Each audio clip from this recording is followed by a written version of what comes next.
মদিনার আকাশটি আজকে যেন একটু বেশি ভারী। আধো অন্ধকার ভোরের বেলায় যখন পুরো মদিনা ঘুমিয়ে আছে, তখন নবী করিম সাল্লাল্লাহু আলাইহি ওয়াসাল্লাম ঘুম থেকে উঠে গেলেন। তিনি মহান আল্লাহ রব্বুল আলামিনের ডাকে সাড়া দিতে কখনোই গাফলতি করতেন না। তিনি ঘুম থেকে উঠে ঘর থেকে বের হয়ে গেলেন অজু করার জন্য।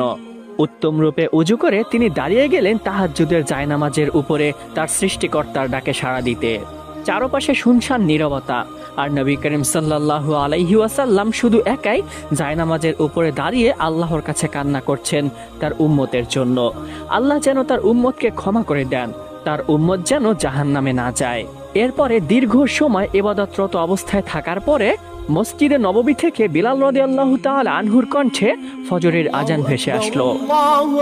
আজান শুনে যখনই তিনি তাহাজ্জুদ নামাজ থেকে ফারিগ হলেন, পিছন ফিরে দেখলেন তার প্রিয়তম স্ত্রী হযরত আয়েশা রাদিয়াল্লাহু তাআলা আনহাও তার পিছনে দাঁড়িয়ে নামাজ পড়ছিলেন।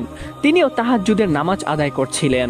এটা দেখে তিনি অত্যন্ত খুশি হয়ে গেলেন এবং মহান আল্লাহ রব্বুল আলামিনের কাছে দোয়া করলেন, ইয়া রব্বুল আলামিন, আমার আয়েশাকে আপনি উত্তম প্রতিদান দান করুন।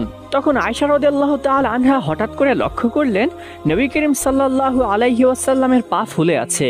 তখন তিনি জিজ্ঞাসা করলেন, ইয়া রাসূলুল্লাহ, আপনার পা তো ফুলে আছে। মহান আল্লাহ রব্বুল আলামিন তো আপনার আগে এবং পরে সমস্ত গুনাহ মাফ করে দিয়েছেন, কারণ আপনি আল্লাহর রসূল। তা সত্ত্বেও এত কষ্ট করছেন কেন? ফাতেমা রাদিয়াল্লাহু তাআলা আনহার কথা শুনে নবী করিম সাল্লাল্লাহু আলাইহি ওয়াসাল্লাম একটু মুচকি হাসলেন এবং বললেন, হে আয়েশা, আমি কি আল্লাহর একজন শুকরগুজার বান্দা হব না? তিনি বিশ্বজাহানকে সৃষ্টি করেছেন এবং আমাকেও সৃষ্টি করেছেন। আমি কি তার কৃতজ্ঞতা জ্ঞাপন করব না? হে আয়েশা, ফজরের আজান দিয়েছে তো বেশিক্ষণ হয়নি। তুমি এক কাজ করো, আবু জাহম আমাকে যেই চাদরটি হাদিয়া দিয়েছে সেই চাদরটি আমাকে এনে দাও। মসজিদে সবাই আমার